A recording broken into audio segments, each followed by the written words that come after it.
Good morning, brothers and sisters in Christ. My name is John Maroney, and I am the rector at Christ Church Chatham. Also, I am the Archdeacon of the Deanery of Lambton, Kent. I welcome you to this Sunday. I have cats in the room, so if all of a sudden a cat decides to come into the periphery, don't be surprised. Up to this point in the Gospel of Mark, the disciples do not play a major role. They seem to be merely tagging along as Jesus works at a frenetic pace. He has twice fed large crowds, has cured a deaf man as well as a blind man, and has exorcised the daughter of a Syrophoenician woman. The disciples would have been exhausted and probably reeling from the experiences. They had not had a chance to fully process what had been happening to them. And then, quite out of the blue, Jesus turns to them and asks, "Who do people say I am?" This is the setup, the turning point for the gospel that was read this morning, in which Jesus points to the events that are to follow. There is no room for complacency. In Eric Barretto's commentary on the Gospel of Mark, Barretto is a Lutheran theologian at Princeton. Barretto says that things start to happen once Peter says who Jesus is. There is power in the act of recognition. Barretto writes, "There is a power that comes in the wake of confessing Jesus the Messiah and living into his world-changing reality. A synchronicity emerges between what happens here on earth and what happens in heaven. There is power in faith, a power that resonates into the highest heavens. Peter declares Jesus to be the Messiah, and things really begin to happen."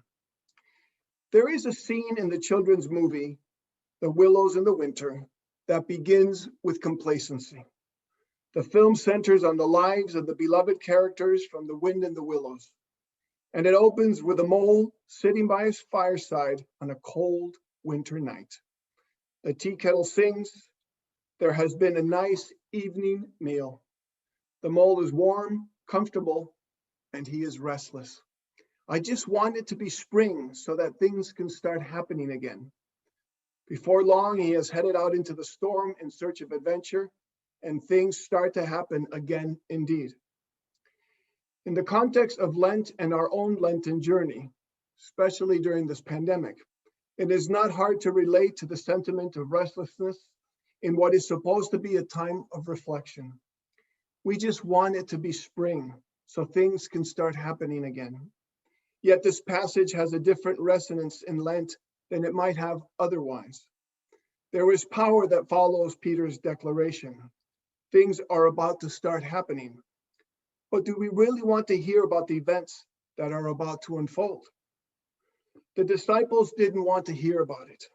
Like the three wise monkeys of Confucian lore, they cover their ears, eyes, and lips. They see no evil, hear no evil, speak no evil. Jesus began to teach them that the Son of Man must go under great suffering and be rejected by the elders, the chief priests, and the scribes, and be killed, and after 3 days rise again. He said all this quite openly. Peter doesn't want to hear about it.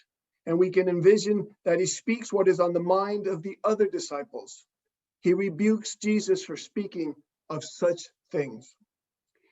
In the early days of the Second World War, 1940, before the Battle of Britain, Churchill and his cabinet held a tense meeting.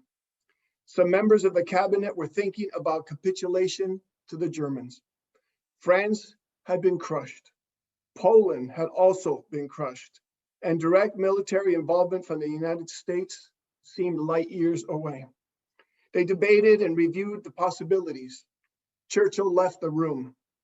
After a short time, he made a grand re-entrance, slamming his fist on the table, and said that England would never capitulate. He said he would rather die on the beaches than capitulate to Hitler. At that moment, this was the last thing that most of his cabinet members wanted to hear, because they could see what was ahead of them. The way forward with no capitulation was a grim journey. It was not hard to imagine having to die on the beaches. The way forward was dark and a perilous way, but Churchill set it out for them, knowing that there was no point in trying to soften the blow. We can relate to Peter, to the shock and to the desire to prevent bad things from happening. He rebukes Jesus. Peter's actions reveal his vulnerability. It is a very human thing to lash out. Don't say that when we hear something we do not want to hear, and we do not find much comfort in Jesus' reply. Get behind me, Satan. But Jesus also points to what Peter has already declared himself to be, one who recognizes the Messiah and one who loves him. He calls Peter again. He calls him back to discipleship. And then Jesus calls to the crowd. In Jesus' instructions to take up the cross and follow him, the call to disciple is extended to everyone. Peter, the disciples, the crowd, and to us. It is a call out of complacency. It is a call to all of us. But how do we respond? In the passage from Paul's letter to the Romans, which was part of this morning's lectionary, there is a beautiful expansion on the gospel narrative that Jesus set out in the reading from Mark. Paul takes the idea of Jesus' suffering, death, and resurrection and weaves it into an astonishing narrative of history, with a central message that God promises us are realized in faith.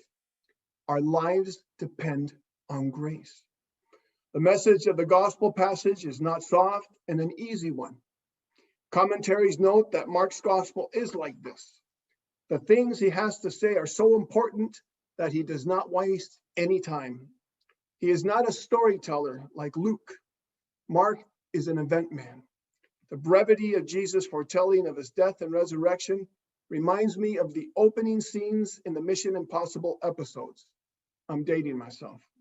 Good morning, Mr. Phelps. Your mission, should you decide to accept. And then, with the facts of the mission described, the message self-destructs. Mark's gospel has a clean and sharp edge to it. Jesus is very blunt, but the grace is there, making it possible for us to hear what Jesus says.